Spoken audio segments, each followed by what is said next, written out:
안녕하세요. 박수까지 치지 마. 자, 90페이지에 있는 고해 문제 말씀을 드릴게요. 이 고해 문제가 동아시아하고 인도, 그 다음에 인도부터 유럽까지의 사람들의 사고에서 굉장히 특징적으로 차이가 나는 부분 중에 하나예요. 그래서 인도 사람들은 이 세상을 고통이라고 생각을 하는 거고, 동아시아 사람들은 그렇게 생각 안 합니다. 인생에는 고락이 반반이다. 고통스러운 것도 있고 즐거운 것도 있고 그런 거지. 세상에 무슨 뭐 다 고통이야. 일체 계고 웃기고 있네. 이렇게 생각하는 거죠. 그렇지 않아요? 다 고통이면 야 어떻게 사냐? 이렇게 생각하는 거고. 근데 고의 개념이 약간 달라요. 고의 개념이 달라. 그러니까 두 가지를 생각하시면 돼. 예전에 그 영화 매트릭스 보셨어요? 아니면 그 꿈꿔보면 사람이 잠을 자면서 꿈을 꾸잖아요. 꿈은 허상이잖아요. 그렇기 때문에 실체가 아니어서 꿈 자체는 헛된 거고 무가치한 거고 그런 걸 고라고 생각한 거예요. 인도 사람들은. 실체가 아닌 거에 대해서 이렇게 그러니까는 불확실한 거에 대해서 이렇게 투영하는 거. 나중에는 이게 좀 바뀝니다. 나중에는 불교 안에서도 이런 생각들이 좀씩 바뀌어가요. 그래서 매트릭스 같은 이런 매트릭스나 꿈과 같은 세상은 다 허상이기 때문에 그것은 본질적으로 쓸데가 없는 거고 그래서 다 고통이다 라고 하는 게 1차 전제입니다. 1차 전제. 1차 전제. 그러니까는 꿈에 뭐 좋은 일도 있고 나쁜 일도 있고 꿈속 안에서는 다양한 일들이 벌어질 수 있잖아요. 하지만 그래봤자 개꿈이라더라. 이게 고라고 이야기하는 이유 중에 하나인 거예요. 하나인 거예요. 그런데 이제 나중에는 왜 이렇게 바뀌냐면 우리가 영화를 보거나 드라마를 보거나 다 그렇게 보잖아요. 그게 실체가 아니잖아. 현실 그게 뭐 다큐가 아니잖아. 다 거짓말이잖아. 뭐 영화 아바타예요. 뭐 아니면 더 글로리예요. 그냥 다 구라잖아. 구라인데 왜 봅니까? 재밌으니까. 재미의 효용성이라고 하는 게 이제 등장을 하게 되는 거예요. 그러면 생각이 바뀝니다. 그러니까 뭐 최근에만 들어서 나오는 게 아니고 뭐 셰익스피어의 4대 비극이라든지 우리도 있잖아요. 뭐 흥부가, 춘향가, 심청가, 뭐 별주부전 이런 거 다 구란 줄 알지. 누가 세상에 그게 사실이라고 생각하면서 봐. 하지만 재밌었지. 물론 지금은 구라고 재미도 없지. 그러니까 아무도 안 보잖아. 그걸 계속 재밌으면 계속 사람들이 보겠지. 아무리 연세가 많으신 분이라도 지금은 뭐 흥부가 보면서 재밌다 할 만한 사람은 거의 없을 거예요. 그죠? 진짜 흥부가 기가 막혀지. 예전에 있었잖아. 흥부가 기가 막혀. 흥부가 기가 막혀. 아이 형님 이러면서 육각수라고 그룹 이름이 육각수. 이름도 지금 들으면 더럽게 촌스러워. 물이 육각수가 좋은 거였다고 그때 또 사기를 쳤었잖아. 나중에 알고 보니까 육각수 뭐 대단한 것도 아니더만 이렇게 돼서 끝났고 그때 또 한동안 유행했었잖아 육각수. 이러고 보면 이게 사기들이 있어. 그게 시대에 따르는 사기들이 있어. 한때는 뭐 스코알렌 먹어야 좋다고 뭐 이래갖고 뭐 오대양 맞나? 그 유병헌 씨가 그 스코알렌 팔아먹어가지고 부자 된 거잖아. 전 국민이 다 스코알렌을 또 한동안 빨아먹고 있었지. 그래 뭐 심해 상어라든지 심해 상어에서 뭐 간에서 나온다는 동 들어봤잖아, 그지? 근데 한 번 더 생각해 보면 우리나라 전 국민만 다 먹어도 전 세계 심해상어가 다 전멸했을 것 같은 그런데 계속 나와. 이게 희한한데 이런 생각이 들지. 심해상어가 도대체 몇 마리나 있는지 모르겠는데 그런 생각이 또 들고. 예전에 그런 거 있었다. 그 맹세른가 뭐 바르기만 해도 지방을 녹이면서 살이 빠져요. 이래서 홈쇼핑에서도 더럽게 팔아먹더니 지금은 싹 없어졌지. 바르기만 해서 저게 빠질까라는 생각을 했었지만 또 전 국민이 사서 열심히 바르고 있었지. 뭐 그런 것만 있었어. AB 슬라이스 이래갖고 막 이렇게 미는 거 있었잖아. 또 그것도 한참 밀고 되게 재밌어. 물론 뭐 그거는 운동효과가 있긴 있을 것 같아요. 그냥 봐도 그죠? 이렇게 미는 거 있었잖아 이렇게. 그래갖고 그 스프링 나가면 밀다가 이제 턱주갈이 날아가고 뭐 이렇게 했었던 그런 기계 있었잖아. 그럼 못 들어보셨어? 다 있었잖아. 그래서 그게 시대마다 이렇게 풍미하는 게 있는 것 같아. 그래서 사기라도 재미있으면 정당성이 있는 거 아니야? 이렇게 생각하는 게 현대 사회라고 보시면 돼요. 그리고 그거는 인간의 심성 구조를 정확하게 꿰뚫는 거라고 생각을 합니다. 그리고 재미있는 건 대부분 사기다. 다큐는 재미가 없어. 뭐든지 영화도 실화 영화 이러면 재미가 없어. 그냥 구라가 재밌어. 구라가 재밌어. 그래서 구라기 때문에 고다라고 하는 게 나중에는 생각이 또 좀 바뀌어. 근데 초반에는 이건 구라는 깨어날 대상이지, 꿈 같은 거는 깨어나는 게 대상이지, 거기에 집착해서 그것을 즐기는 것은 올바르지 않다라고 하는 게 불교의 기본 전제 중에 하나입니다. 그래서 고통이다. 이것은 허상이기 때문에 고통이다. 매트릭스이기 때문에 고통이다. 꿈이기 때문에 고통이다. 너희는 깨어나야 한다. 라고 말하는 거. 그러면 구라래도 재밌어요. 그건 대승불교에 오면. 그래서 보살은 깨달음을 얻지 않고 중생과 함께 있으면서 중생을 구제해 준다. 이렇게 가는 거예요. 그래서 그렇게 약간 전환된다라고 생각을 하면 되고, 또 뭐가 있냐면 또 하나는 늙고 병들고 죽기 때문에 고통이다 라고 하는 게 있어요. 인간은 태어나면서부터 죽어가는 거거든요. 모든 인간은 시한부 인생입니다. 단 그 시한부가 얼마짜리냐는 상황에 따라서 좀씩 달라. 하지만 아무리 길어도 100년에서 120년 안에는 죽겠지. 과학이 발달했어도. 맞잖아요. 그건 그러니까 1, 2년짜리 시한부 인생이에요. 그건 아니고 여러분도 다 100년 안짝 시한부 인생일걸요. 특별하지 않으면 지금 그래서 그 과정에 병드는 고통도 있고 질병의 고통, 그 다음에 노예 고통. 저는 이 노예 고통이 진짜 크다고 생각하는데 그건 늙어보니까 그렇더라고요.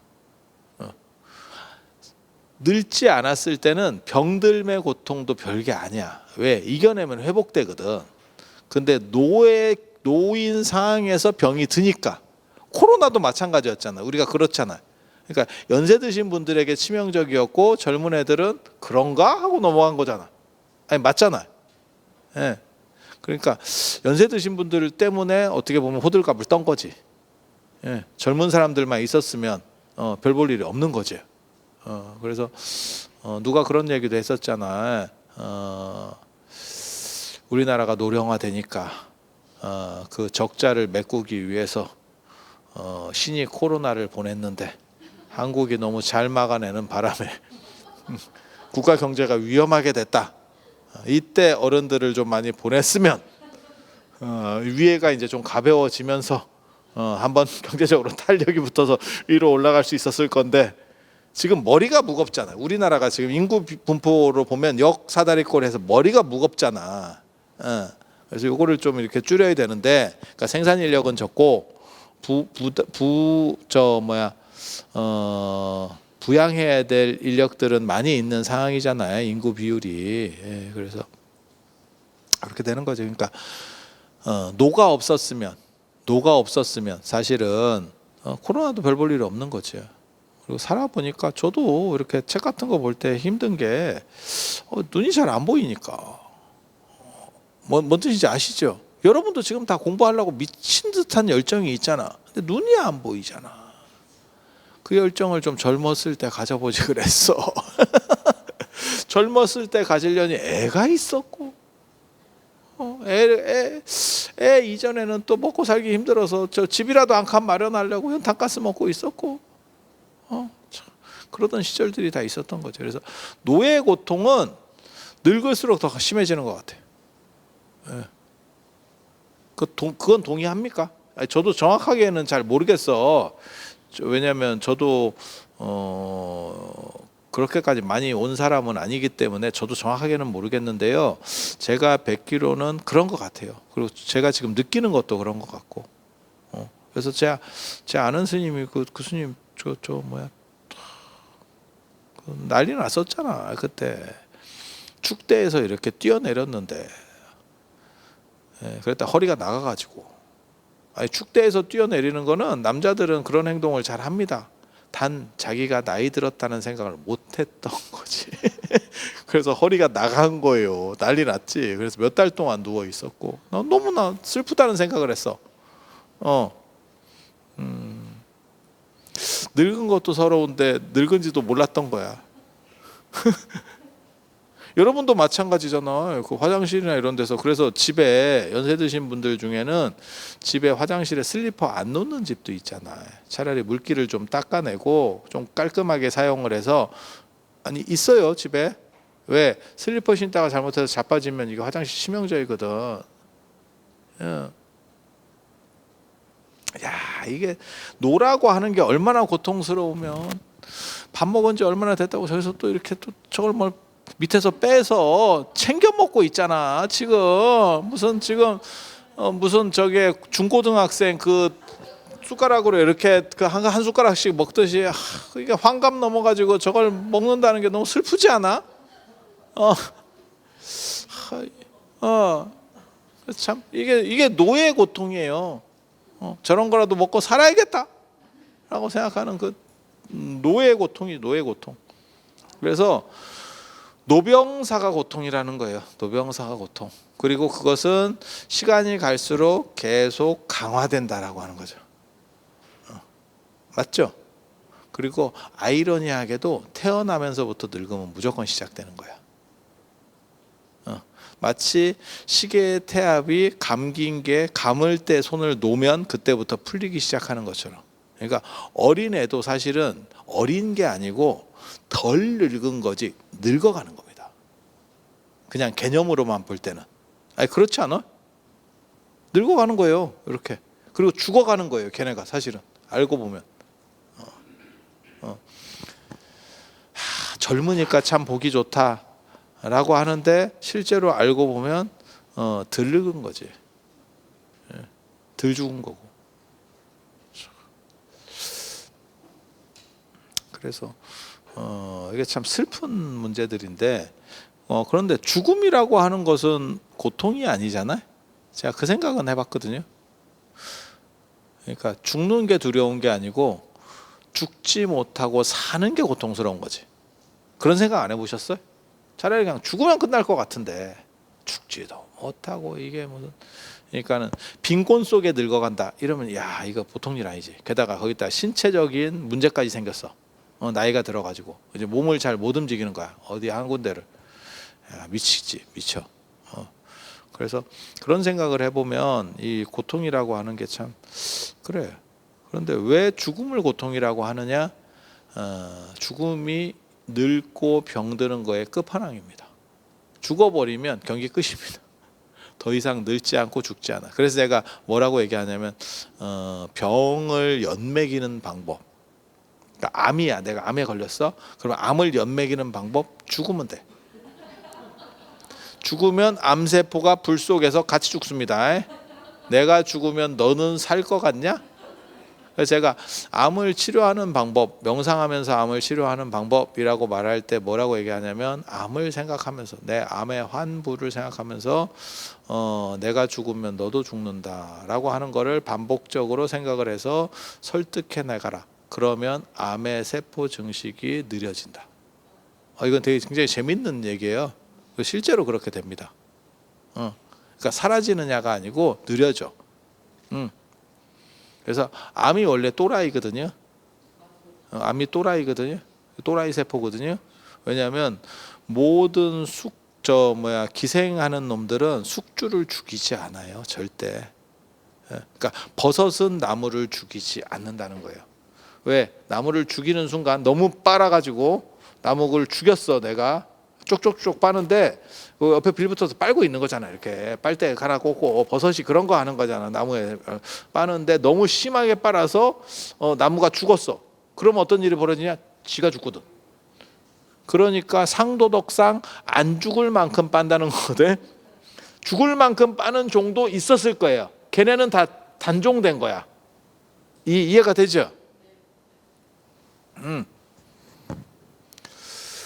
그래서 질병도 그렇다는 거거든요. 인간에게 감염되는 질병도 뭐 감기 이런 것도 사람을 힘들게는 해도 죽이질 않는다는 거거든요. 죽이면 지도 죽으니까. 그래서 두 종류의 또라이가 있다 이렇게 얘기하는 거예요. 그게 에볼라 바이러스. 에볼라 바이러스는 그 숙주를 죽여도 그 숙주가 죽기 전에 다른 데로 옮겨간대. 전파 속도가 빠른 놈은 죽일 수 있다는 거예요. 내가 그 정도로 자신이 있는 거야. 얘 죽기 전에 나는 이사한다. 야 포장이사 불러. 이렇게 돼 있는 거예요. 상시 이사 태세. 그래서 에볼라는 숙주를 죽인다는 거고, 암은 또라이라서 원래는 죽이면 안 되는데 얘가 지정신이 아닌 거지. 왜? 얘를 죽이면 지도 죽기 때문에. 그래서 암은 미친놈이고 에볼라는 자신감이라는 거예요. 아니 그렇게 얘기를 합니다. 그렇게 얘기를 합니다. 그래서 암을 자꾸 제거하고 죽이려고 하고 방사성을 쏘여서 얘를 조져서 내가 회복돼야지 라고 하는 게 현대의학에서 취하는 방식이고, 명상을 통해서 암을 억제하고 이렇게 극복하려고 할 때는 암에게 설득을 합니다. 네가 이렇게 행동하면 너도 간다. 우리 같이 잘 살아보자. 같이 잘 살아보자. 이렇게 얘기하는 게 기본이에요. 명상을 통해서 병을 치료할 때 실제로 그런 방법을 사용합니다. 그리고 그게 효과가 돼요. 효과가 어느 정도는 있어. 마치 뭐하고 똑같은 거냐면 개를 새로 데려왔는데 이놈이 자꾸 소파 같은 걸 물어뜯고 지랄을 하는 거야. 그런 지랄을 우리가 뭐라고 합니까? 개지랄이라고 합니다. 아니 그런 개들이 있어. 그렇다고 저걸 보낼 수도 없고 반복되니까 이걸 어떻게 처리하기도 힘들고. 하지만 어떻게 하면 되냐면 개 훈련시키는, 개나 고양이 반려동물을 훈련시키는 거, 얼굴 똑바로 쳐다보고 이렇게 하면 안 되라고 하는 거를 계속 반복시켜서 얘기를 해주는 거지. 너 이렇게 하면 팬다가 되면 얘가 이유를 모르는 상태에서 맞으면 얘는 그치고 싶어도 그칠 수가 없어요. 뭐 때문에 맞았는지 잘 몰라. 에이 개놈의 새끼 이러면서 어디를 다 망쳐놨어 이러면서 좁혀갖고는 대책이 안 서는 거고, 제가 그 대책 안 서는지는 정확하게 압니다. 제가 어렸을 때 개를 그런 식으로 했었거든. 반성합니다. 그렇게 해서 될 일이 아니고 쳐다보면서 얘기를 계속 반복적으로 해줘야 돼. 이렇게 하면 안 돼. 이렇게 하면 너랑 같이 있기가 힘들어져. 너는 결국 나랑 떠나야 될 거야 라고 얘기를 해주면 돼. 배변 훈련 시킬 때도 마찬가지잖아요.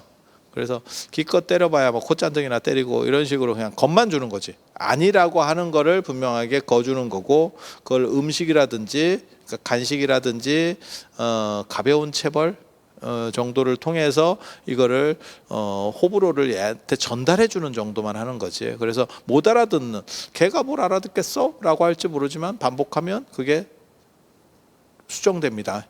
행동이 고쳐집니다. 그리고 어린애도 마찬가지예요. 저게 말도 잘 못 알아듣는 게 저게 얘기한다고 알겠어? 아니에요. 계속 그거를 설득력 있게 얘기하면 애가 어느 정도 알아듣고 행동을 바꿉니다. 그거는 어린애 교육시킬 때도 똑같아요. 그래서 죽음이 고의 끝판왕이에요. 그리고 동아시아의 전통 문화에서는 죽으면 끝난다는 생각이 있는데, 인도는 죽은 뒤에 경기가 다시 또 다른 몸으로 새롭게 시작되죠. 죽음이 끝이 아니야. 죽음이 끝이 아니야. 제가 지난 시간에 그 말씀 드렸었잖아요. 마치 스마트폰, 우리가 새로운 스마트폰을 쓰면서 그 내용들을 핸드폰끼리 연결시켜서 다 이렇게 상속시켜서 가듯이 새로운 몸을 가지고 다시 이게 경기가 새로 시작되는 거지. 그러면 그 스마트폰을 상속시켰으면 그게 그대로 다 전달되느냐? 아니에요. 일부는 또 이렇게 활성화를 시켜줘야 되거든요. 활성화를 시켜줘야 돼. 그렇게 하면 그 사람 기질이 나오기 시작하는 거지. 그래서 그렇게 그래서 생로병사가 고통이다라고 말하는 거예요. 생로병사가. 왜 생이 고통이냐, 사가 고통이냐라고 하는데 윤회하기 때문에 다시 생을 통해서 또 그 고통이 시작되는 거죠. 어떤 고통? 노병사의 고통. 생을 통해서 노병사. 이렇게. 그래서 이걸 간략하게 줄이면 생사가 고통이다. 생사가 고통이다. 라고 불교에서는 얘기하는 거예요. 그래서 두 가지 층위에서의 고통을 얘기하는 거예요. 이 세상은 왜 고통인가? 꿈과 같은 허상이기 때문에 고통이다. 하나는 늙고 병들고 죽어가기 때문에 고통이다. 그것은 우리가 웃고 즐겁고 행복해하는 그 시간에도 내 자식이 좋은 학교에 합격을 하고 좋은 직장에 취직을 해서 너무 기분이 좋아서 내가 한턱 내고 기마이를 쓰고 하는 그 시점에도 여러분은 늙고 병들고 가고 있는 거예요. 그걸 얘기하는 거야. 그걸. 그래서 이런 걸 보고 현상적인 즐거움, 현상적인 고통의 너머에 있는 본질적 고라고 합니다. 본질적 고. 그러니까 나에게 아무리 좋은 일이 있어도 내가 BTS 팬인데 야, BTS가 나한테 청혼을 해왔어. 야, 세상에 이런 일도 다 있어. 너무너무 행복한 일이 벌어진 거야. 그래도 너는 늙고 병들고 가고 있어. 맞죠? 그걸 얘기하는 거예요. 그걸. 그래서 이 세상은 다 고통이다라고 말하는 거예요. 그래서 현상적인 층위의 부분이 하나 있고 이면적 층위, 그 본질적 층위의 또 하나의 흐름이 있는 거예요. 마치 뭐하고 똑같은 거냐면 바다에 파도가 치는데 그 이면에는 고요하게 흐르는 시면의 물이 있지. 그 시면에서의 고통을 이야기하는 거예요. 그래서 일체계고라고 합니다. 그냥 기억해보면, 생각해보면 그렇죠. 여러분 일생에 있어서 가장 즐거운 일이 언제였었어요? 그냥 한번 생각을 해봐. 내 일생에 있어서 가장 한 가지만 딱 꼽아서 가장 즐거운 일 언제였었어요? 제가 가르쳐 드릴까? 나는 알 것 같은데. 여러분 박간 양반을 만났을 때. 그렇게 믿어. 바꿀 수 없다면 믿어. 바꿀 수 없다면 믿어. 그때 얼마나 즐거웠어. 얼마나 즐거웠어. 하지만 그렇게 만나서 행복했었던 그때도 여러분은 늙고 가고 있었어. 사가가고 있었어. 이해가 되시죠? 그래서 모든 창조된 것들은 창조 그 시점부터 죽어가고 있는 거예요. 만들어진 그 시점부터 죽어가고 있는 거예요. 마치 스마트폰 배터리가 개통과 더불어서 성능이 축소돼 가듯이. 이거 거지 같은 비유야. 그렇지만 쏙쏙 와닿잖아. 쏙쏙 와닿잖아.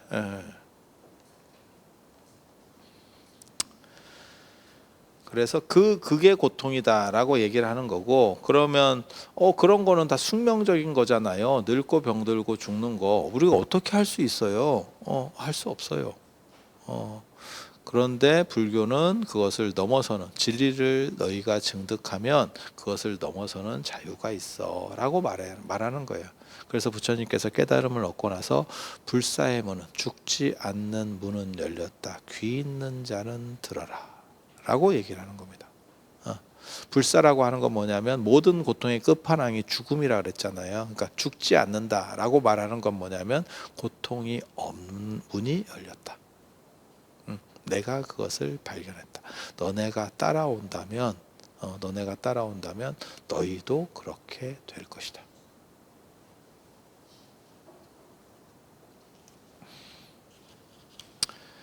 자, 그 다음에 이제 92쪽에 윤회론 얘기를 해볼게요. 윤회론. 제가 윤회론 전문가입니다. 제가 윤회론 전문가입니다.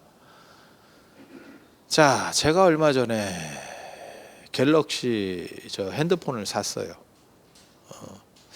원래는 뭐 이렇게 빨리 바꾸지는 않는데 제가 유튜브 실시간 한다고 울산에서 실시간 한다고 써보니까 하나는 핸드폰으로 찍어야 되고 하나는 확인을 해야겠더라고. 그래서 새로운 핸드폰이 그 갤럭시가 지금 23인가? 내가 정확하게 모르겠는데 23인가? 그거 나와가지고 갤럭시 23인가 나와가지고 그걸 샀어요.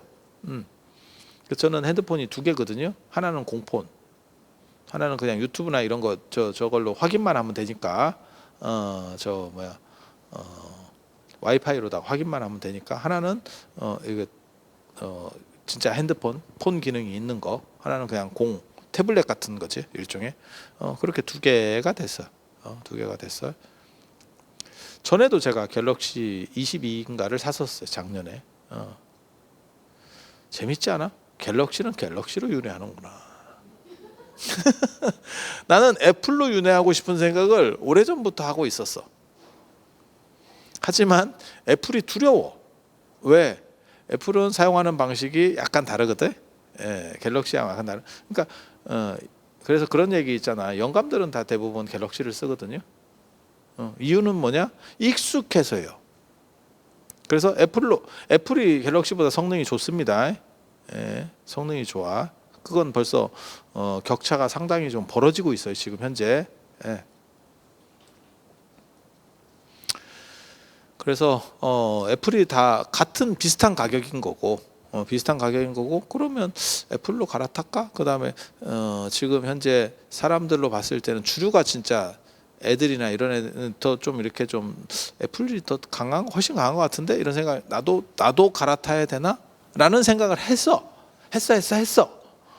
그렇지만 결국 갤럭시를 탈 수밖에 없는 게 나오는 주기도 다르고 애플은 가을에 나오니까 그때까지 기다리지도 못하겠고 또 우리도 이제 늙으니까 그냥 익숙한 거가 편한 거예요.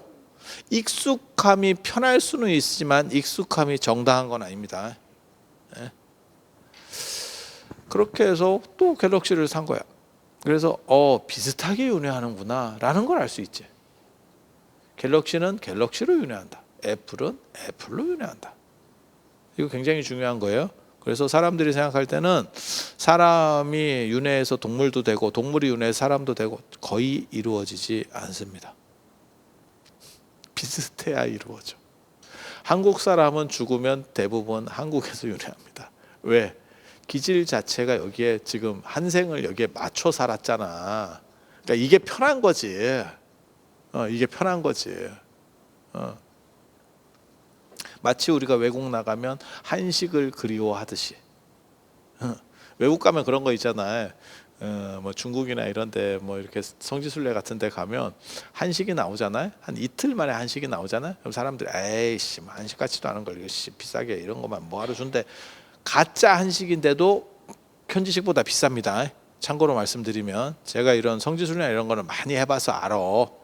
대충 단가도 알아. 한식 같지도 않아. 근데 한 일주일 정도 지난 뒤에 그 가짜 한식 나오잖아. 서대고 먹는다. 진짜.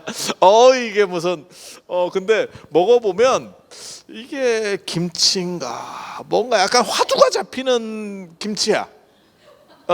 약간 가짜 김치 같은 느낌. 물씬 나지. 뭐 중국은 안 그래 사실은. 중국 김치는 마치 우리나라 식당 김치가 다 중국 김치이기 때문에 먹어본 맛인데 이런 느낌이 들면 중국 김치야.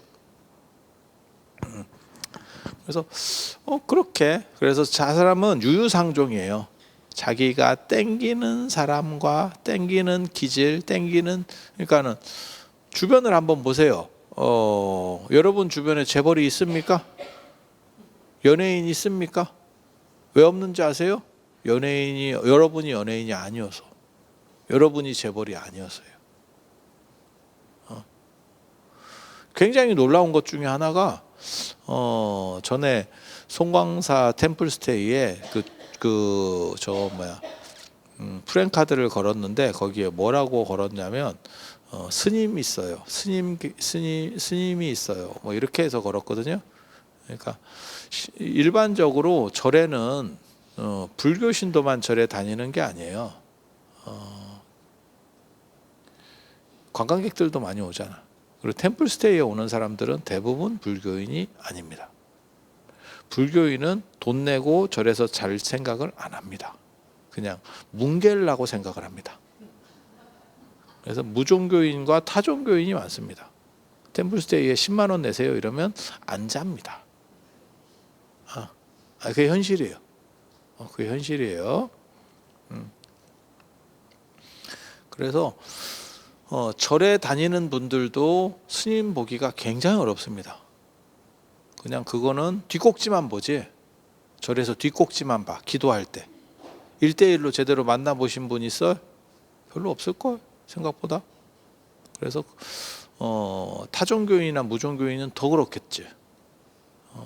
그래서 스님이 있어요 라고 해서 이제 스님이 만나줍니다. 이거를 어떻게 보면 캐치플레이드로 건 거야. 그런데 있잖아요, 우리 같은 사람은 스님 만나기가 그렇게 힘든데 우리는 밀고 나면 주변이 다 민 사람밖에 없네. 그래서 전화를 하면 보살님한테 전화가 와도 예 스님 이러고 받는 경우가 있어. 익숙해져 가지고. 내가 박사가 아닐 때는 박사가 굉장히 귀한 줄 알아. 근데 내가 박사가 되잖아, 지천이 박사야. 박사를 쓰레기 보듯 합니다. 아니 진짜야. 그렇게 가는 거예요. 인생이 다 그런 거야. 정치인도 아마 마찬가지일걸? 정치인도 마찬가지일걸? 자기가 정치인이잖아? 전화번호, 자기 전화 통화하는 사람이 한 70%는 정치인일걸? 아니, 그렇게 가는 거예요. 여러분이 재벌이면 주변이 다 재벌이야. 그렇게 가는 거야. 인생이라는 게 참 재밌어. 그런 걸 보고 유유상종이라고 하잖아. 그러니까 내가 속한 집단을 딱 보고 그 집단이 마음에 안 들어도 무슨 생각을 해야 되냐면 나는 이 정도다라는 생각을 해야 돼. 그래서 옛말에 그게 있잖아요. 그 사람을 알고 싶으면 그 사람의 친구를 봐라. 들어보셨죠?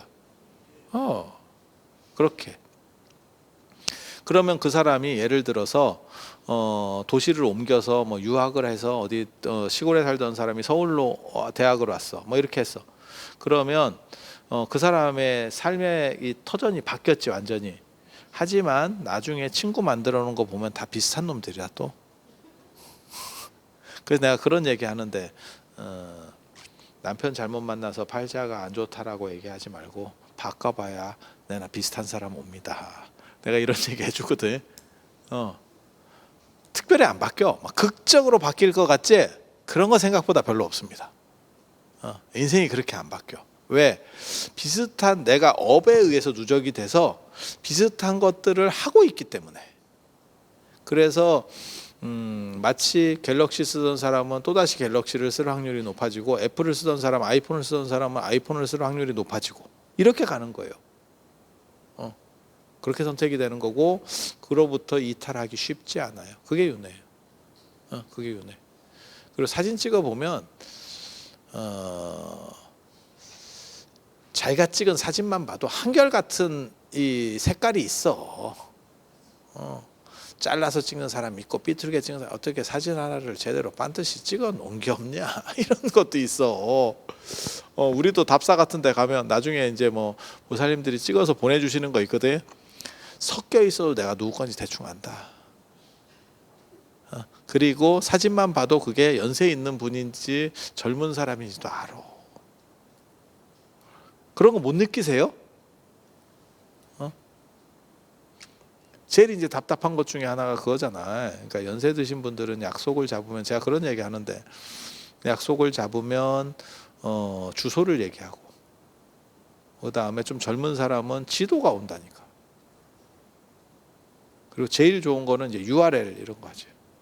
누르면 딱 뜨게. 그렇게 오잖아요.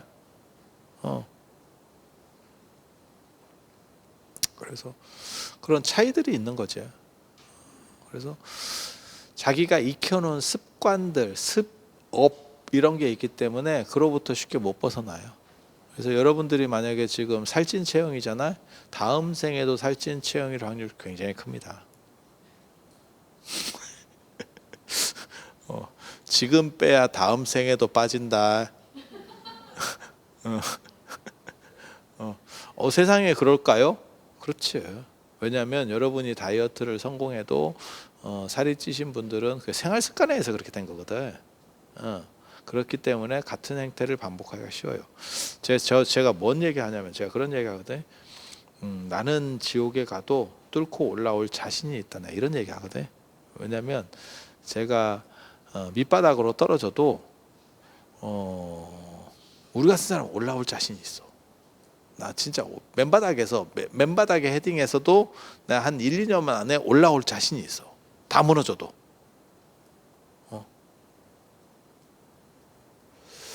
그래서 그게 어떻게 보면 기질인 거지. 기질. 그래서 그런 기질들의 특징이 있기 때문에 그래서 인간은 인간으로 태어나게 되는 거고 한국 사람은 한국 사람으로 태어나게 되는 거고. 그래서 제가 그런 얘기 하거든요. 그러면 한국 사람이 뭐 미국이나 프랑스 사람이 될 수는 없습니까? 있습니다. 그런데 프랑스 사람과 같은 그러한 문화적인 거를 예를 들어서 내가 프랑스에 태어나고 싶어 해. 그러면 51%가 되면 태어날 수 있느냐? 아닙니다. 70% 이상 돼야 그쪽으로 넘어갑니다. 70% 이상 돼야 넘어가. 그러니까 51대 49 정도가 되면 그쪽으로 넘어가는 게 아니고 아직은 이쪽에 있어요. 여러분도 마찬가지예요. 예를 들어서 내가 미국으로 유학 갈 거야 라고 생각하는데 유학 가고 싶은 마음이 한 50% 있어. 그러면 못 갑니다. 왜? 용기가 안 나. 훨씬 절실해야만 움직입니다. 직장도 마찬가지입니다. 내가 지금 직장을 다니고 있는데 저쪽 직장이 이쪽 직장보다 좋아. 그래서 내가 옮기고 싶어 라는 생각이 한 50% 정도 들잖아요. 못 옮깁니다. 60% 들면 못 옮깁니다. 77, 80% 정도가 돼서 확신이 서야 이쪽을 때려칩니다. 맞죠? 그렇지 않아요? 51%에서 때려치고 그쪽으로 갈 정도면 진짜 판단력 엄청난 사람입니다. 그런 사람은 현실에 거의 없습니다. 그래서 인생을 결정할 때도 다 그런 거죠. 그래서 윤회상에서 내가 다음 생을 결정할 때도 거의 비슷하게 자기 기질에 맞는 거를 선택을 해요. 그렇게 되는 이유는 익숙하기 때문에. 익숙함에 의한 선호예요. 익숙한 게 정당하냐? 그렇진 않아. 그래서 제가 여러분들은 다른 박간장관을 다른 배우자를 골라도 거의 비슷한 사람 골라온다니까. 극적으로 바뀔 것 같지? 안 그래. 그리고 비극은 여러분만 비극이 아니고 박간장관도 비극이라고 생각해요. 그런데 제가 똑같이 얘기를 해주는 거지. 그게 최선이었습니다 라고 얘기를 해주는 거야. 쌍방과실이야. 이게 교통사고랑 똑같은. 결혼은 교통사고입니다. 좋은 정보 감사하죠? 그래서 만족하고 살아. 그래서 윤회라고 하는 것은 그 스마트폰 바꾸는 것과 비슷하다. 업은 상속하고 기계는 바뀌어간다. 기계는 바뀌어간다. 라는 정도 생각을 하시면 되고, 그 기계가 바뀌어는 가는데 생각보다는 편차가 있을 수도 있다라고 하는 거예요. 그 편차와 관련된 게 불교식 윤회론 얘기할 때 그게 로또식 윤회론이라는 거예요. 94페이지에 나오는. 이게 불교 윤회론입니다. 정확하게 말하면 불교 윤회론.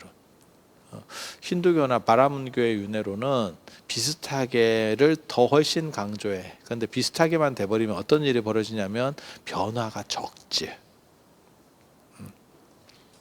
그러니까 기독교식으로 얘기하면 신이 인간을 만들었어. 그래서 세팅을 해놨어. 프로그램을 다 세팅했어. 하지만 그렇게 하면 모든 책임은 신에게 있는 거거든요. 그래서 그런 얘기 하잖아요. 이 세상을 신이 만들었다면 악은 누가 만들었냐? 신이 만들었다면 신도 악한 놈 아니냐? 이렇게 되는 거고. 악은 신이 안 만들었다. 그러면 이건 도대체 어디서 나온 거냐? 이렇게 되는 거죠. 그래서 안정성을 강조하다 보면 변화가 적어요. 그래서 기독교에서는 자유의지라는 거를 얘기를 해주지. 근데 자유의지가 강력해지면 신이라는 게 또 필요가 없어지거든. 그래서 그 양자를 잘 줄타기를 해요. 그러니까 투자할 때 아니면 뭐 자산 불릴 때도 마찬가지인 거죠. 은행 금리가 높으면 은행 금리만 받고 있으면 되지. 얼마 전에 은행 금리가 뭐 5% 6% 이렇게 올라갔었잖아요. 한 7%까지도 올라가고 그랬잖아요. 몇 달 전에, 불과 몇 달 전에. 그랬더니 사람들이 무슨 얘기를 하냐면 은행에서 5%를 주면 굳이 주식할 필요가 있어요? 이렇게 얘기하더라고. 왜? 주식이 더 높게 수익이 날 수는 있지만 주식은 손실의 불안도 있는 거잖아. 은행은 5% 결정이 나면 그냥 은행이 망하지만 않으면 5%를 받는 거잖아. 아니 맞잖아. 그러니까 안정적인 거고. 그런데 사람이 5%만 받아가지고 은행 금리가 이렇게 떨어지고 지금 같은 경우 뭐 3% 이 정도 될 거예요. 이렇게 금리가 떨어지고 어쩌고 하면 그것만 갖고는 안 되잖아. 그러니까 일부 자산을 가지고 뭘 하는 거냐면 불확실한 데 투자를 하는 거죠. 그 불확실한 데 투자를 하는 이유는 대가가 크기 때문에, 잘 됐을 때 대가가 크기 때문에. 그런데 대가가 큰 거는 확률적으로 불확실한 비중이 큽니다. 이건 100%입니다. 뭐 펀드를 들고 어쩌고도 기대 수익률이 높은 걸수록 위험 부담이 있어요. 자산에 대한 손실 가능성이 있습니다. 이렇게 고지를 해주잖아. 그래서 그 고지 좀 작게 해줬다가 나중에 법정 소송 걸리고 난리 나잖아. 그런 것들을 보게 되잖아요. 지금. 그래서 그런 생각들을 해보면 돼요. 그래서 결국은 두 가지를 다 해야 되거든. 그러니까 은행에만 다 모든 내 재산을 은행에만 놔둘 수는 없지. 왜? 내가 수익이 불확실한 상황에서 뭔가 소득이 그건 너무 적으니까, 물론 자산이 무진장 많으면 은행에만 넣어도 충분하겠지. 내가 자산이 1조예요. 그러면 3%만 붙어도 그게 어디야. 경기 끝이지. 근데 우리 같은 쩌리들은 그렇게 못 하잖아요. 그러니까 대다수는 뭐 안정적인 데 넣더라도 일부는 그 중에서 뭐 10% 20%를 빼서 불확실한 데 넣어서 배팅을 한번 해보는 거지. 그게 보통 아닐까? 아니면 말고. 그런데 개 중에는 야수의 심장을 가진 사람이 있어. 그래서 90% 이상을 이쪽으로 가는 거야. 그런 사람의 특징은 뭐냐면 나중에 뭐 아니면 돕니다. 대박이 나든지 리셋돼서 처음부터 다시 시작하든지, 아 이게 인생이구나 이러면서. 얼마 전에 KBS 그 다큐를 하나 봤는데 젊은 사람이에요. 한 30 정도밖에 안 된 사람인데 코인에 투자를 해서 25억을 벌었대. 이 코로나 상황에서 이제 막 이거 하니까. 그래서 25억을. 그런데 이놈이 그냥 멈췄으면 됐는데 강남에 집을 한 채 사고 외제차를 하나 사고 그 돈으로 다 먹고 살려고 생각해 보니까, 계산을 때려 보니까 50억이 필요하더래. 강남의 아파트가 30억을 한다네. 난 몰랐는데 30평짜리 살려면 한 30억 해야 된대. 외제차 한 1, 2억짜리 사고 그거 유지비 들리려면 이렇게 돈이 좀 있어야 되니까 한 15억 이상 가지고 있고 자산을 가지고 있고 뭐 이래 되니까 50억이 있어야 된대. 아니 그거 시사 프로에서 나온 거예요. 그냥 이상한 얘기를 하는 게 아니고 그렇게 해서 베팅을 했는데 하필 루나에 들어간 거예요. 루나 코인이라고 아세요? 얼마 전에 엄청난, 그게 만약에 우리나라가 체력이 약했으면 IMF가 터졌습니다. 그 루나만 갖고도. 한국인의 자산이 대부분 들어간 코인이었는데 한국 코인이었기 때문에 손실이 50조가 넘어요. 50조인가 55조가 났습니다. 엄청난 겁니다. 엄청난 겁니다.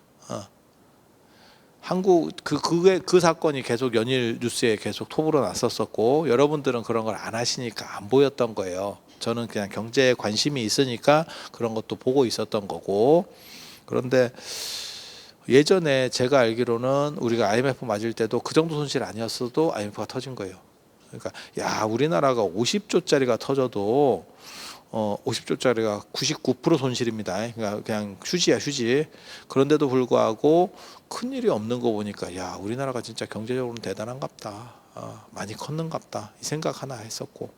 그리고 그거에 물린 사람들은 진짜 얼마나 99% 손실이라고 하는 거는 진짜 생각만 해도 아찔한 거야.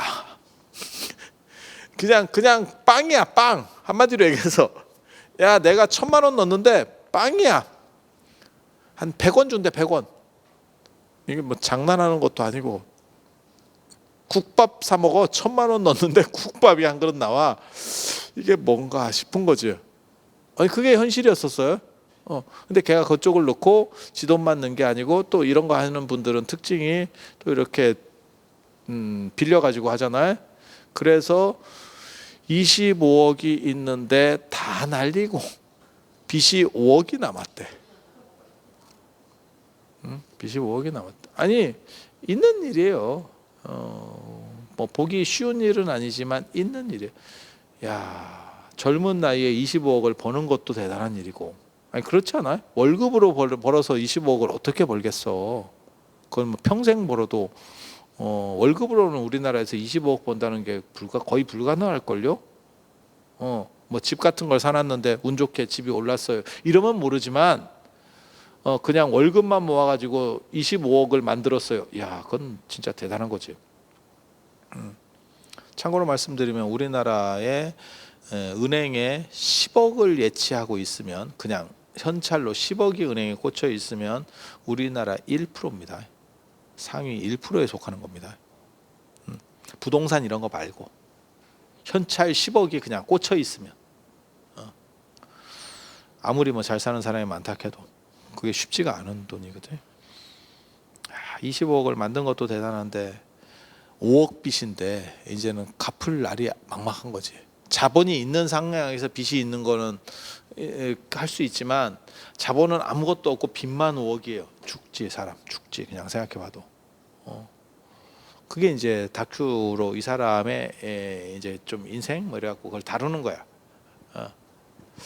가지고 이제 뭐 월급도 다 차압당하고 저 대기업 다니는, 그러니까 머리가 좋은 사람이니까 그걸 했겠지. 우리 같은 사람 그런 거 하긴 하겠어요.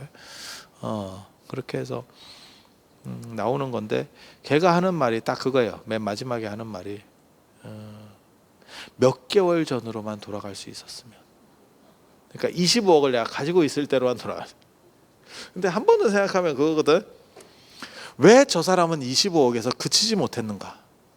내가 보기에는 25억도 굉장히 잘한 건데 그냥 샐러리맨으로 월급쟁이가 25억을 모았다는 것도 엄청난 투자를 잘했던 건데, 저 우리나라의 그 미국계 한국인 그 사건도 있었잖아. 그 펀드 하는 사람, 그 사람 뭐 100조가 날렸잖아. 자기 자산만 해도 그게 그 사람이 뭐 수십 조를 가지고 있었지. 다 날렸죠. 투자 잘못해가지고 100조가를 날려가지고 그 손실 엄청나게 주변 사람까지 다 입힌 거지. 어떻게 보면 한국계에 지금 이제 투자로서 가장 잘하는 사람이 오렌 버핏, 손정희 이런 사람들을 들거든요. 근데 그 정도의 급에 오를 정도가 됐었는데도 불구하고 하루 아침에 진짜 한여름 밤의 꿈으로 끝나버렸지. 인생이. 그래서 그런 투자라고 하는 게 참 어떻게 생각해 보면 진기한 거죠. 진기한 거죠. 그래서 그렇게 야수의 심장을 가진 사람들도 있어. 이게 사람마다 다르다. 안정성을 좋아하는 사람도 있고 야수성이 있는 사람도 있고, 보통 사람은 그게 섞여 있지. 100% 안정, 100% 안정으로 가면 너무 답답한 사람인 거고, 100% 야수면 야, 그런 사람을 남편으로 데리고 있으면 진짜 롤러코스터 인생이지. 이게 야, 이거 너무 불안할 것 같지 않아? 이렇게. 근데 보통 사람들은 뭐 7대3, 6대4 이렇게 하고, 젊었을 때는 약간 더 야수적이고 투자적이고 공격적이고, 그 다음에 나이 들면 이제 좀 더 안정적이고. 아니 보통은 그렇잖아요. 그게 다 섞여 있는 거지. 뭐가 좋다라고 말하는 건 아니에요. 근데 한국 사람은 좀 더 야수적이고 일본 사람이 좀 더 안정적이에요. 성향은, 국민 성향은 그렇게 하는데, 안정성이 많으면 사실 그게 그거지. 이렇게 그냥 가는 거지. 인생이 그냥 똑같은 거지. 저 같은 사람 어떨 것 같아요? 제가 생각보다 야수적인 사람. 그래서 일 벌리는 걸 좋아해요. 새로운 거 좋아하고 금방금방 실증 내고 이렇습니다. 그래서 안 해본 거가 뭐가 이렇게 이거 해볼래? 라고 들어오면 생각보다 귀가 솔깃해가지고 그래서 내가 이거 낚였잖아. 나 이거 낚였잖아. 나 이거 사람이나 많이 오는 줄 알고 했다. 근데 이게 뭐요? 사람도 없고 이거 낚였잖아. 나 이거 뭐 대단한 건 줄 알았어. 그래서 내가 이번에 큰 교훈을 얻었지. 이거 장기 계약할 때는 상황 파악을 좀 더 신중하게 해야겠다. 우리는 안 해본 거는 거의 오케이를 합니다. 다른 사람하고 약간 달라. 다른 사람들은 그러니까 그래서 제가 저 같은 사람은 아마 중고등학교 선생 했으면 아마 미칠 거라고 그런 얘기를 하거든요. 똑같은 거를 계속 반복해서 수업하는 거. 우리 그거 못 해요. 그게 이제 사람 성향이야, 성향. 그리고 그렇게 되는 사람이 어떻게 되냐? 뭐 아니면 도거든. 잘 되면 이제 되는 거고, 욕 먹으면 욕 먹는 거고. 그리고 그런 사람들은 대부분 우리 같은 성향의 사람이 자존감이 강해서 특징이 욕을 먹어도 욕이 잘 안 박혀요. 그러니까 욕을 먹으면 이거 고쳐야겠다 이런 생각이 드는 게 아니고 너는 지져라 나는 간다 이런 정신으로 살거든. 그래서 맷집이 굉장히 좋습니다. 진짜 누가 칼로 배를 쑤시지 않는 이상 독고다이예요. 독고다이야. 까딱 없어. 그래서 이런 식의 성향, 이런 식의 성향이 강한 사람들이 있는데 불교는 사실 윤회론을 얘기할 때 이런 사람들을 더 높게 보는 성향이 있어요. 이유가 뭐냐? 그래야 변화가 일어나고 발전할 수 있고 이렇게 보는 거예요. 항상하게 마치 그 일본 경제 성장하듯이 그냥 수평으로 가. 야, 머나먼 지평선이다. 계속 반듯해. 잃어버린 30년. 성장도 안 하고 물가도 안 오르고. 그래서 일본 사람들은 최근에 IMF 코로나를 겪고 원자재 값이 상승하면서 물가가 올라가니까 굉장히 놀랐대잖아. 아니 무슨 물가가 3%나 오른대요. 이렇게. 우리는 그냥 오르는 거지 뭐. 계속 올라왔지. 내 월급만 안 오르고 내 수익만 안 오르고 다 오르는 게 인생 아니요 원래? 이런 거. 우리는 그거 익숙한 거고. 그래서 그런 거보다 그렇게 가면 이게 변동수가 없다는 거죠. 그리고 뭐가 있냐면 사람이 안정적이 되면 매너리즘에 빠지고 나태해져요. 저는 그거는 동의하거든요. 부처님이 삼재팔란 얘기할 때 삼재가 수화풍 삼재입니다. 수, 물, 그 다음에 화, 불, 그 다음에 바람. 이게 삼재예요. 원래 사람에게 삼재 든다라고 하는 것도 원래 그거예요. 지구가 망할 때 바람, 물, 그 다음에 불의 이러한 변동수 때문에 지구가 망한대. 그리고 다시 생성될 때도 그런 게 이루어지고. 그리고 인간에게는 전쟁, 질병, 기근이 삼재. 인간 사회에서는 삼재. 전쟁, 질병, 기근이 삼재로 보는 거예요. 그래서 대삼재, 소삼재 이렇게 얘기하는데 뭐 그 얘기를 하려는 건 아니고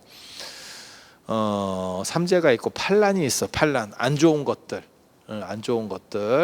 안 좋은 여러 가지 세계에 태어나는 것들이 안 좋은데 그 중에 뭐가 있냐면 나는 그건 참 맞는 것 같아.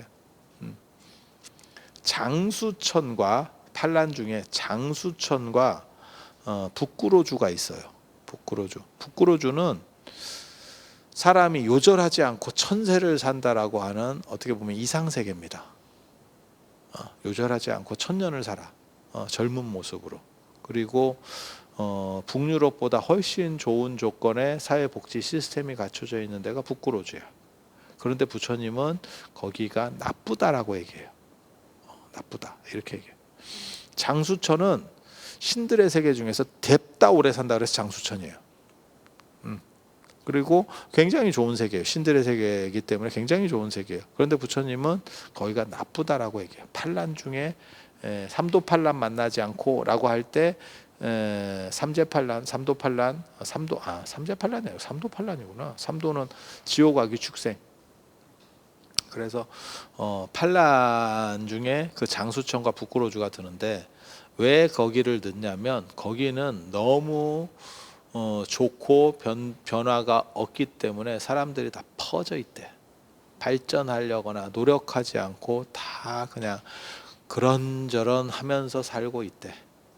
그렇게 살면 안 된다는 거예요. 끊임없이 자기 비판하고 노력하고 무언가를 바꾸어 나가려고 하고, 그러니까 스스로도 바꾸고 내가 속한 집단도 바꾸고 우리 사회와 이웃이 좋게 될 수 있도록 바꿔갈 수 있는 거, 사실 그게 굉장히 중요한 거거든요. 내가 그렇게 살잖아. 내가 한국 불교를 바꿀 거야. 참. 근데 그런데 낚여가지고 여기 와서 이거 지금 한 20명 앞에서 이러고 있으니 참 깝깝하다 이거 진짜. 인생이 너무 힘든 것 같아. 그래서 불교의 윤회론은 94쪽에 나오는 로또형 윤회론이에요. 안정적이지 않고 불안정성이 훨씬 커. 투자로 얘기하면 제일 안정성이 큰 게 적금입니다. 적금이나 예금. 적금이나 예금. 그것도 불안전하다고 생각해서 뭐 하시는 분들이 있냐면 우체국에 가서 드시는 분들 있죠.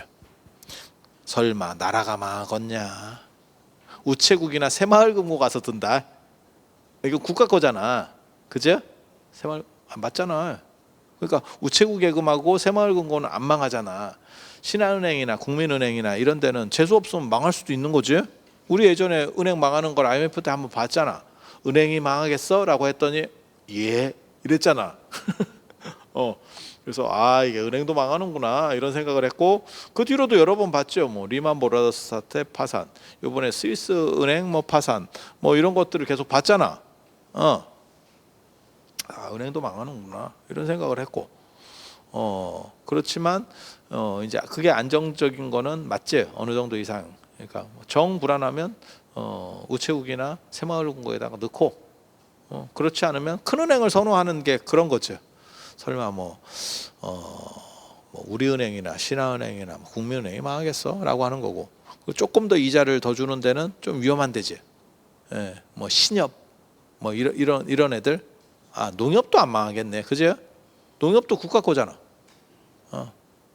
그래서 그렇게 이제 하는 거고, 2차 금융권은 좀 위험하니까 사람이 이자를 좀 더 줘도 잘 안 하잖아. 아니 맞잖아. 그리고 이제 조금 불안하지만 더 수익을 낼 수 있다라고 하는 게 이제 주식이죠. 그리고 진짜 위험성 높은 거 뭐죠? 코인이죠.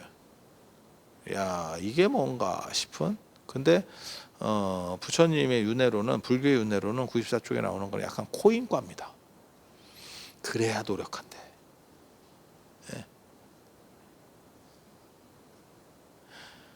야, 예금, 은행에다가 예금, 아니 그러면 뭐 채권 이런 거 해서 인생이 바뀌겠냐? 네가 인생을 바꾸고 싶다면 야수의 심장으로 코인으로 뛰어들어와 봐. 금생이 못하면 다음 생에 하지. 곧다우로 하니까 다음 생도 안 바뀐다는 거예요. 지금 네가 바꿀 수 있는 방식, 그게 코인 하라는 뜻 아닙니다. 그런 정신 자세로 살라라고 얘기하는 거예요. 그래서 부처님께서 경전에 보면 계속 나오는 게 머리에 붙은 불을 끄듯이 그렇게 열심히 노력해라. 머리에 불 붙어봤어요? 저는 그거를 제가 봤는데 진짜 그거 후루룩 탑니다. 후루룩 탑니다. 언제 봤냐면, 지금은 요즘은 그런 걸 안 하니까 그러는데 한 10몇 년 전쯤만 하더라도 부처님 오신 날 되면 저녁에 그 법당 마당에 있는데 초를 꽂고 불을 다 일일이 붙였어. 불을 다 붙였어. 라이터 같은 걸로 다 붙였어. 그리고 등 같은 경우도 이렇게 들고 돌았어. 그랬을 때 뒤에 오는 할매가 좀 이상하면 등을 잘못 높이 드는 바람에 앞사람 머리 쪽에 촛불이 땡겨치면서 불이 붙는데, 파마머리 진짜 위험합니다. 한 방에 후루룩 불이 후루룩 올라오는데 그걸 때려서 끕니다. 아니 이렇게 때린다는 뜻이 아니고 천에서 그럼 꺼져요. 금방 꺼져. 꺼지는데 영구되지. 이렇게 중간에가 좀 붕 뜨지. 어떤 뜻인지 알아요? 근데 진짜 후루룩 탑니다. 순식간입니다. 불과 1, 2초 만에 이거 그냥 냅두면 확 갈 것 같은 느낌. 그럼 화상 입습니까? 화상은 안 입어. 표면에서 그냥 후루룩 타는 거기 때문에 화상은 안 입어. 화상은 안 입어. 의심 나면 해보시기를 권해드립니다. 이렇게 약간 라이트 한 번만 딱 붙여봐. 후루룩 간다. 머리에 붙은 불을 그런 얼마나 동작이 빠르냐면 특히 이제 우리 같은 경우는 경험치가 있으니까 저도 처음에 그거 봤을 때 그냥 구경하고 있어. 오 하고 있는 거야. 그렇게 됩니다. 왜냐하면 사람이 당황하니까 이거 어떡하지? 그런데 그 옆에 있는 노보살님들이 쳐서 끄더라고. 왜? 많이 겪어본 거야. 예상했다는 듯이 손동작이 나오는 거야. 그리고 나중에는 나도 그러고 있지. 나도 그러고 있지. 그럴 수 있어. 됐어. 다 할 수 있어. 이렇게.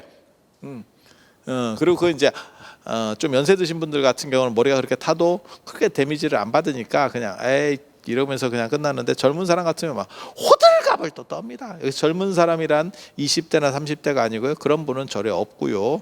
이제 한 40대나 50대 초반 이런 분들 막 호들갑을 떱니다. 어떻게 하긴 날라갔지 뭐. 한 번 불탄 머리카락은 회복되지 않는다. 언제까지? 자라날 때까지. 기다려야지 뭐 어쩌겠어. 안 그러면 가짜 머리 붙이든가. 그래서 그렇게 머리에 붙은 불을 끄듯이 진짜 신속하게 안 끄면 싹 날아가는 거예요. 끄듯이 그렇게 노력한다라고 하는 게 뭐냐면 불안감을 조성하는 거예요. 저는 그게 굉장히 중요하다고 생각해요. 그래서 저도 늘상 제가 스트레스 없기를 바라지 말고 저는 보왕산매론에 그런 거 좋아해. 병 없기를 바라지 마라. 병고로서 옛날 사람들은 양약을 삼았느니라. 그렇게 보왕산매론에서 가르치니까 이제 지금 연세 드신 분들이 다 병이 있어. 병고로서 양약을 삼은 게 아니고 식품 보조제만 더럽게 먹고 있어. 진짜 이렇게. 그래서 사람은 불안하고 스트레스가 있어야만 발전하는 원동력이 됩니다. 뭐하고 똑같은 거냐면 예전에 벼락치기 공부를 할 때 날 새서 시험 공부할 때 그때 내 머리가 이렇게 좋구나. 이 벼락치기 하는 정도의 효율성을 평상시에도 가질 수 있으면 내가 1등은 아니더라도 그래도 내 위에 몇 명 없겠는데? 이런 생각이 들 정도로 머리가 좋아. 왜? 불안하니까 에너지가 나오는 거지.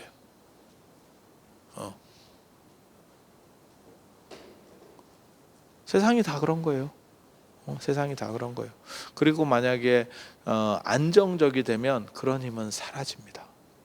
그래서 저는 스트레스를 받는 것이 좋다라고 저는 생각을 하는 사람이거든요.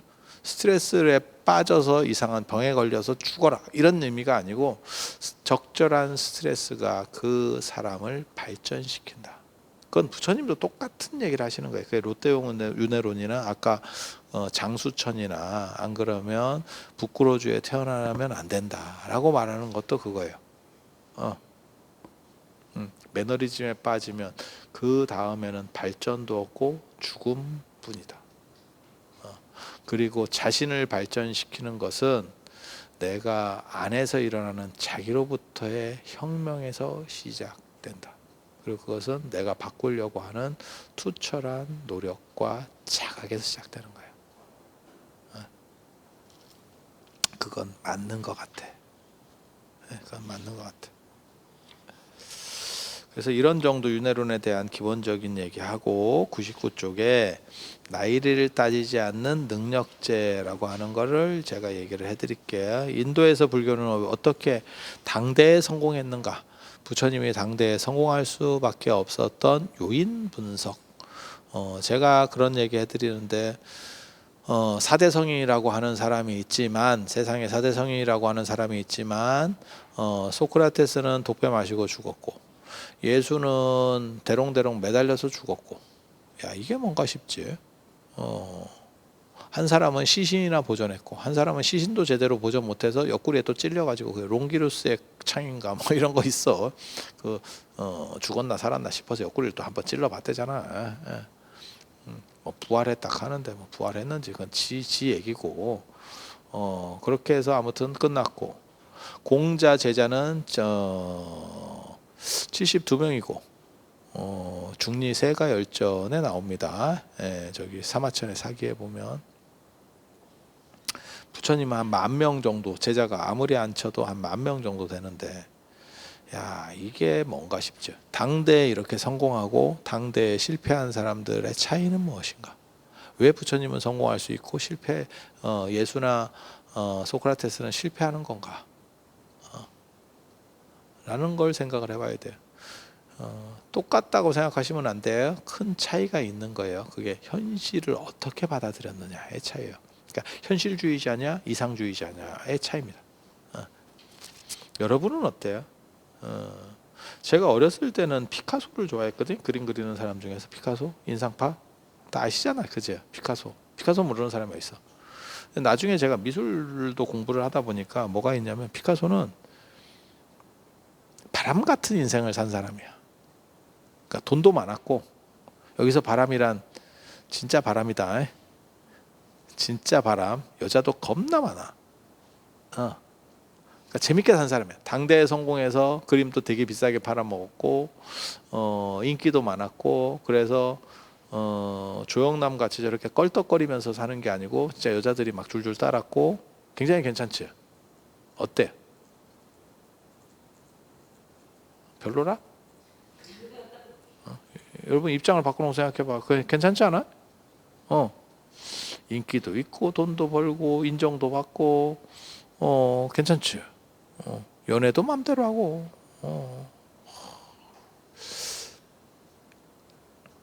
그에 비해서 제가 이제 좋아하는 사람 중에 하나가 고흐가 있고,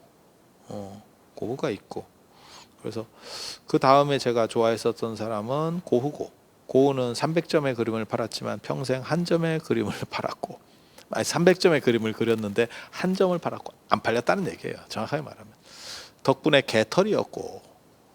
유화 만지다가 유화에 수은하고 납성분이 있어서 이걸 계속 이렇게 해서 색칠하다가 지정신이 아니어서 귀도 자르고 정신도 좀 이상했고, 그래서 고흐 그림에 별이 빛나는 밤, 뭐 오르쉐 미술관, 이게 오르쉐 미술관이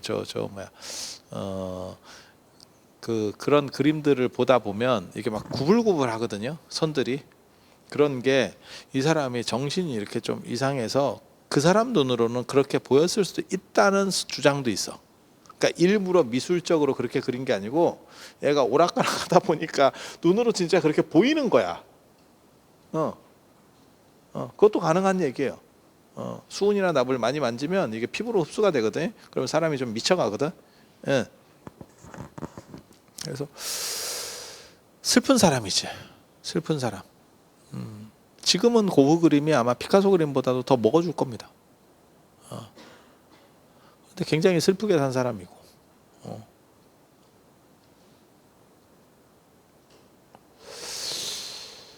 그 두 사람의 차이는 뭘까?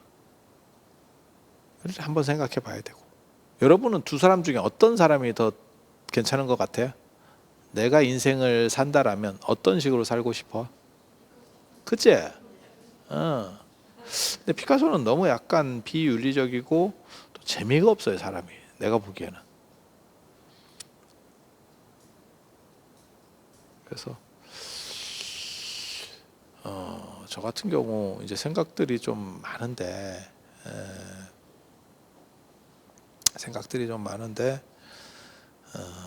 이런 것도 왜 저 사람은 성공을 했고 저 사람은 안 됐을까? 죽은 뒤에 뜬 사람과 살았을 때 뜬 사람, 그 차이를 얘기하는 거예요. 그래서 붓다는 왜 성공했고 예수나 소크라테스는 왜 실패했을까에 대해서 얘기를 하는 거예요. 그러니까는 부처님이 대박을 쳤으면 공자는 한 중박을 친 거고, 소크라테스하고 예수는 그냥 하자가 된 거예요. 하자가. 그들 당대에는 야 성공은 둘째치고 그게 독사, 한 사람은 독사당하고 한 사람은 십자가에 매달려 죽었는데 그걸 좋다고 말할 수는 없잖아. 우리 그냥 생각으로 봤을 때. 예. 그리고 자기네들도 얼마나 그게 문제가 있다라고 생각하면 뭐 부활했네 어쩌네 하면서 약을 팔겠어. 뒤가 끝나니까, 그렇게 끝나니까, 경기가 그렇게 끝나니까 너무 이상하잖아. 그러니까 뭐 다시 살아났어요. 살아났으면 나오면 되지 왜 안 나오냐고. 살아났으면 계속 나댕겼으면 됐잖아. 그러면 그게 무슨 뭐 오해도 없고 살아났는데 바로 승천했어요. 야, 그런 식으로 살아났으면 그게 살아났는지 안 살아났는지 알 수가 있냐고. 그런 걸 보고 주장이라고 하잖아. 이렇게 얘기하는 거고, 우리 입장에서는. 제가 그런 얘기 하잖아. 옛날에 유병헌 씨도 그게 요즘 같지 않았으면, 그 옛날 같았으면 그 부활했다가 천상으로 승천했다라고 한다니까. 그럼 끝나. 그래서 그런 식으로 사기치는 것들은 많고, 그래서 부처님은 어떻게 성공했는가를 보면 제가 전에 말씀드린 것처럼 태자 시절에, 왕자 시절에 교육을 제대로 잘 받아서라고 하는 게 1순위고, 두 번째는 99쪽에 나오는 인도는 유목문화이기 때문에 능력제 사회입니다. 동아시아는 전통적으로 나이 든 분들에 대해서 우대해 주는 게 있어요. 우대해 주는 게. 그래서 그런 거 있잖아. 이고진 저늙으니 짐벗어 나는 주. 나는 젊었으니 돌이라도 무겁겠소. 돌은 무거워 젊은 놈한테도. 그래서 그런 식으로 이게 어떻게 보면 효의 문화, 그 다음에 경로의 문화라고 하는 거죠. 그런데 이게 인도에서부터, 이게 동아시아의 농경 문화적 특징이고, 인도에서부터 유럽까지는 유목 문화이기 때문에 젊은 사람 우대 문화가 있어요. 그래서 지금도 우리도 그 두 가지가 섞여 있습니다. TV를 보면 되게 재밌는 게, 저도 지금 TV 안 본 지 한 3년 이상 된 것 같은데, 요즘은 TV를 잘 안 보니까. 여러분 TV 보세요? TV를 잘 안 보는데 TV를 이렇게 본다라고 가정을 하면 젊은 사람이 점점 줄어들죠. 가수들도 훨씬 젊은 애들이 나오죠. 그게 두 종류가 된다는 거예요. TV에 그걸 분석할 때 보면, 하나는 유재석이나 이런 사람들 다 나이 든 사람이거든요. 그렇게 나오는 거는 젊은 애들은 TV를 안 봐서래요. 그래서 나이 든 사람만 TV를 보기 때문에 유재석, 강호동 뭐 이런 사람들만 나온대. 계속 나이 든 사람만 나온대. 걔네가 젊은 것처럼 하고 나오지만 다 50대거든요. 젊은 사람은 아닙니다. 그런데 애들이 보는 쪽을 보면, 가수나 이런 거 보면 다 젊은 애지 나이 든 사람이 없어. 그래서 시절 자체가 젊음을 좋아하는 문화, 그리고 연세 드신 분도 젊어 보인다 하면 좋아하고, 그래서 그런 거 있어요. 옆에서 보고 있으면 보살님들도 내가 40대인 줄 알았잖아. 60대인데. 그러면 내가 옆에 있다가 그렇게 얘기해 주거든요. 노안이라 그래요. 그냥 60대로 보여요. 내가 이렇게 얘기하거든. 그냥 60대구만 뭔 40대로 보여. 그런데 그게 이제 서로 덕담해 주는 거지. 새댁이라고 해도 막 믿겠어. 그러면 당신 아들하고 여우든가.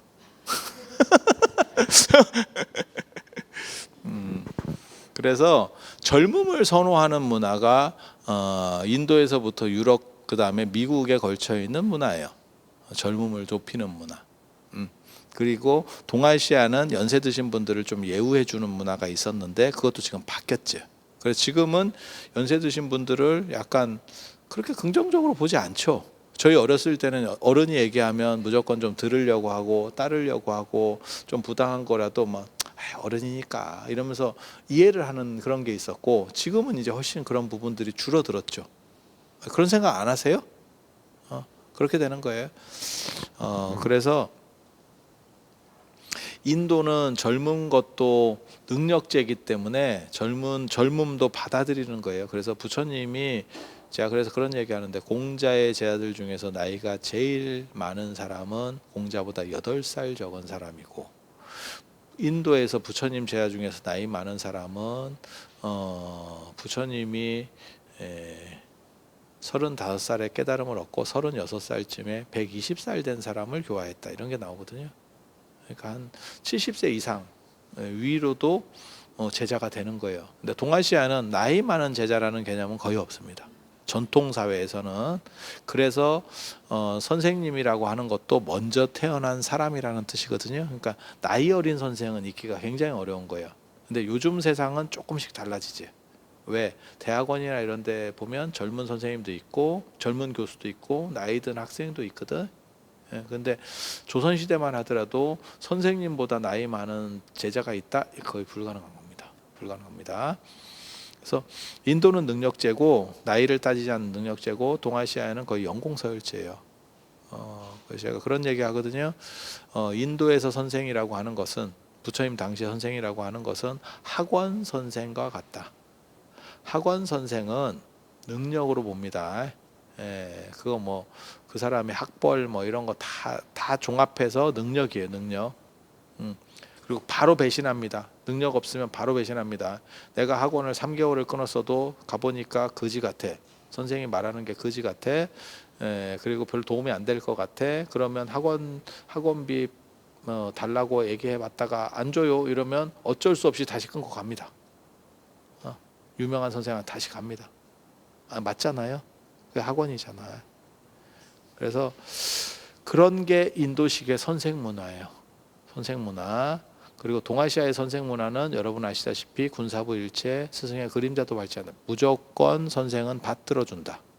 그 사람이 문제가 있더라도.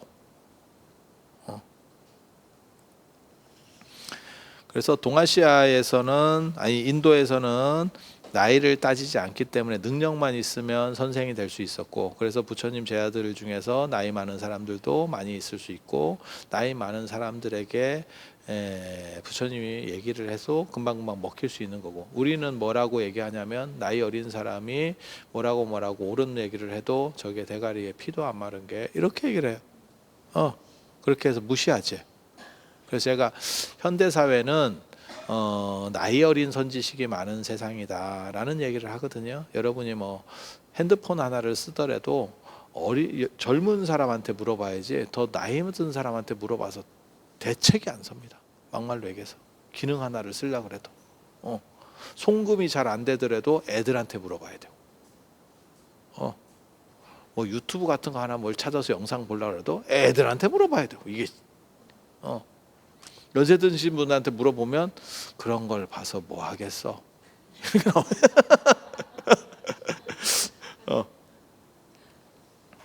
그래서 스승에 대한 존경이라고 하는 게 능력제로 존경할 거냐 나이로 존경할 거냐의 차이가 있었고, 그래서 인도는 부처님이 젊었을 때도 스승으로서의 역할을 할 수 있었던 그런 배경이 있다더라 라는 거 한 가지 알아두시고, 101페이지 보면 인도의 논쟁 문화가 있어요. 논쟁 문화.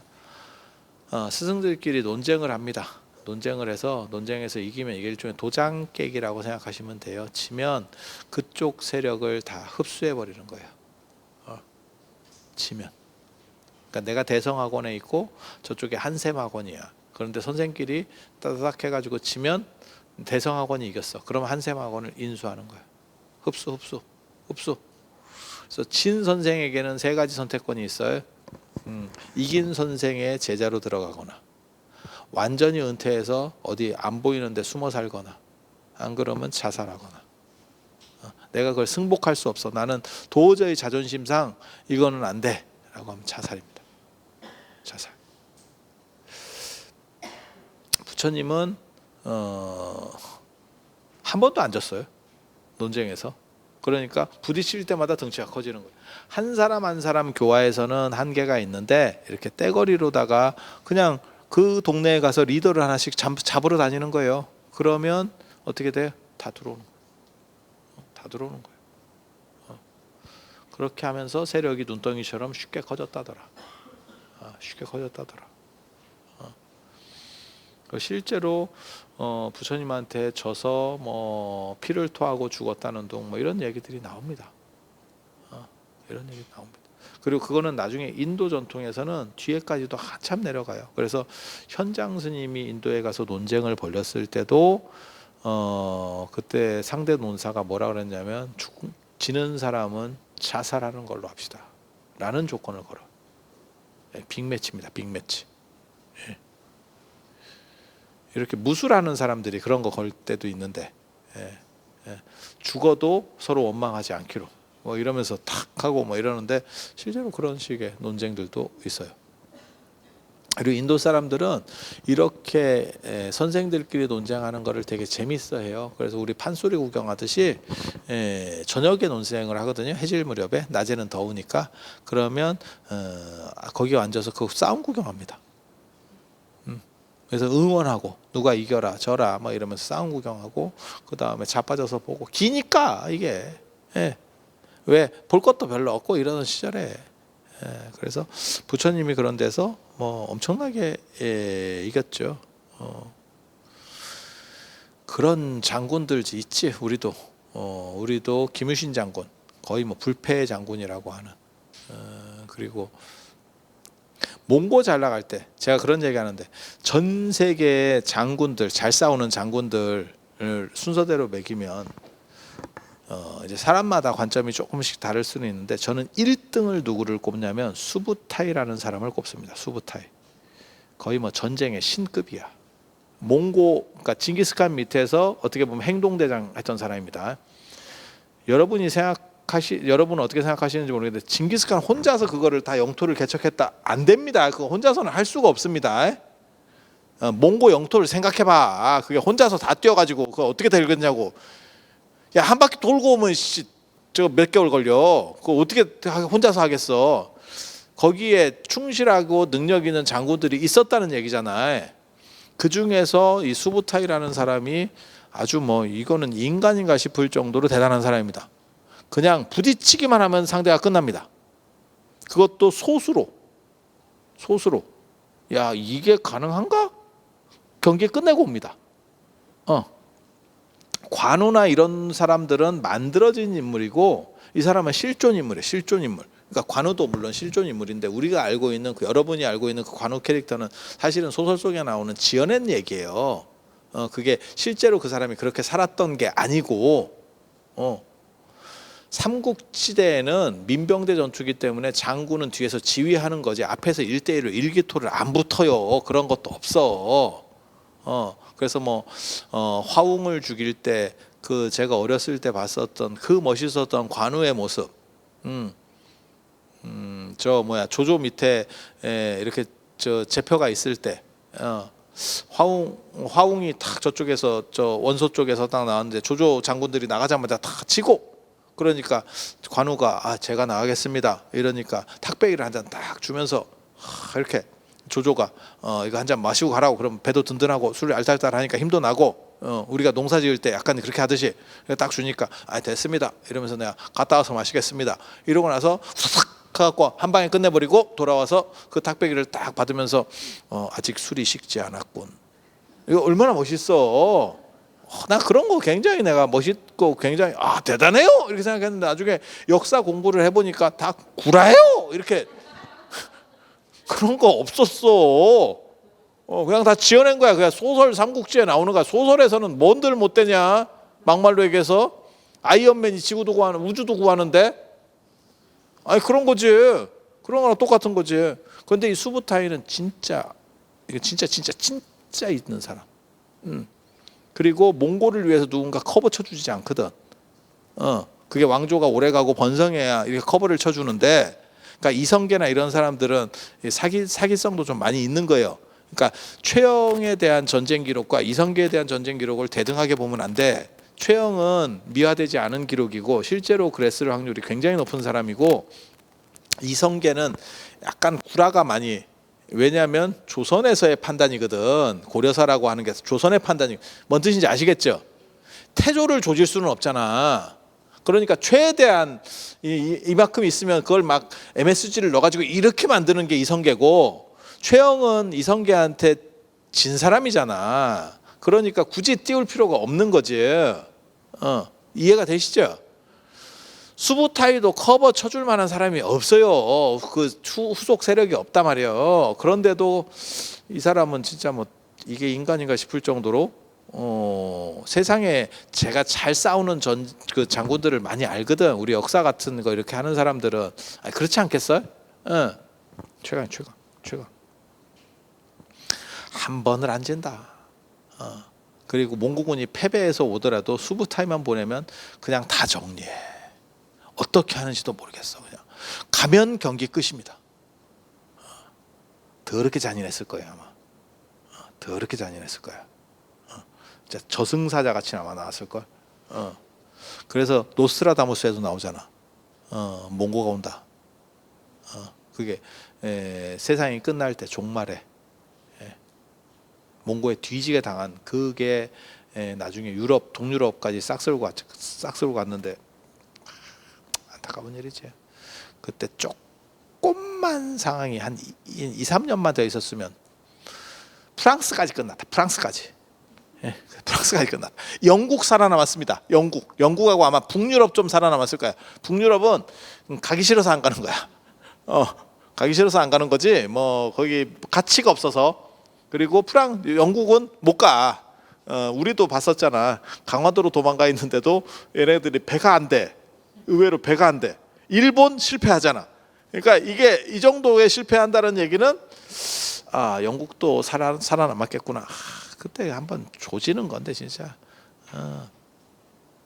그래서 마치 어떻게 보면 부처님은 당시 인도 논사 중에는 이렇게 논쟁 붙는 상황에서 거의 수부타예요. 이게 무패입니다. 무패.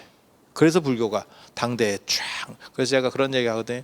통신과 그 다음에 교통이 발전하지 않은 상황에서 당대에 그 정도를 성공한다는 게 현실적으로 가능할 수 있느냐? 거기에는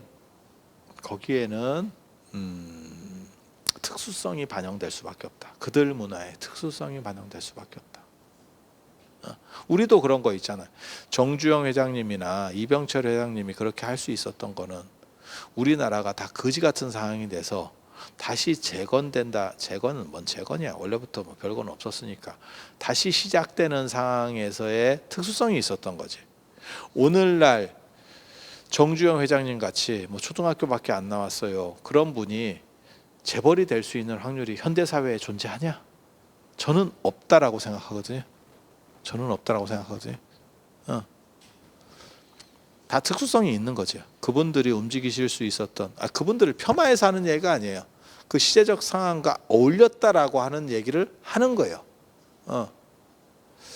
그래서 부처님이 그렇게 당대에 성공할 수 있었던 거는 당신이 내적으로는 왕궁에서 최상의 질적인 교육들을 받았던 거. 또 하나는 인도 문화의 특수성이 작용해서 도장 깨기를 하면 그게 다 넘어오는. 근데 희한하게도 그 당시에 소크라테스도 도장 깨기를 했어요. 근데 다 승리했거든. 근데 소크라테스가 있었던 히랍은 문화가 달라. 도장 깨기를 했는데 잘 나가는 사람들하고 만나갖고 네가 무지하다라는 걸 가르쳐줬어. 근데 어떤 일이 벌어졌는지 아세요? 얘네들이 앞에서 깨지고 개망신을 당해서 쪽팔린 거야. 그래서 뒤에서 연합을 합니다. 연합 세력을 구축해서 소크라테스에게 독배가 배달되도록 했습니다. 재밌지? 왜? 인도 문화 속은 깨니까 내 세력이 늘어났고 이거는 앙심 가진 놈들만 늘어난 거야. 망신당했다고 생각해서 저 자식 어떻게 좀 조졌으면 좋겠어. 이게 세력들이 뒤에서 연합을 하니까 마일리지가 올라가서 독배가 보너스로 하나가 추가가 됐죠. 독배 원샷 사건이 벌어지는 거예요. 그래서 똑같이 도장 깨기를 해도 이게 문화 배경에 따라서 천지 차이가 나는구나 라는 걸 알 수 있는 거죠. 그리고 우리나라도 마찬가지예요. 사실 우리나라는 집단주의가 강하기 때문에 한 사람이 누가 올라가면 갈고리를 걸어서 발목을 넘어뜨리고 태클을 거는 게 한국 사람의 특징이에요. 이게 집단주의 구조기 때문에 그렇거든요. 근데 미국이나 유럽 같은 경우는 개인주의이기 때문에 똑똑한 놈이 있으면 똑똑한갑다 이러고 넘어가 버려. 이게 참 재밌는 거지. 그러니까 우리나라는 똑똑한 사람이 자빠질 확률이 크고 성공하기가 쉽지가 않은 거예요. 그래서 그런 얘기 있잖아. 일론 머스크가 만약에 한국 사람이었으면 진짜 저 정도 기업을 이룰 수 있었겠느냐? 대한 이야기가 있잖아. 그죠? 막말로 얘기해서 일론 머스크가 가지고 있는 뭐 스페이스X나 안 그러면 테슬라나 이런 몇 개 기업만 이 우리나라 거면 대한민국 사람 전체가 먹고 산다니까. 야, 그 얘기했잖아.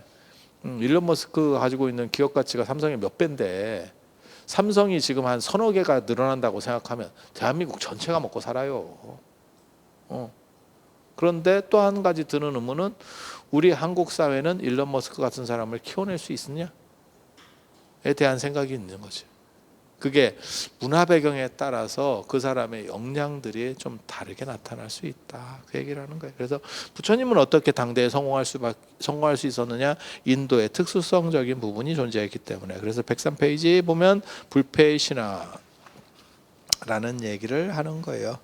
그래서 오늘 시간이 됐으니까 이 정도로 하고 103페이지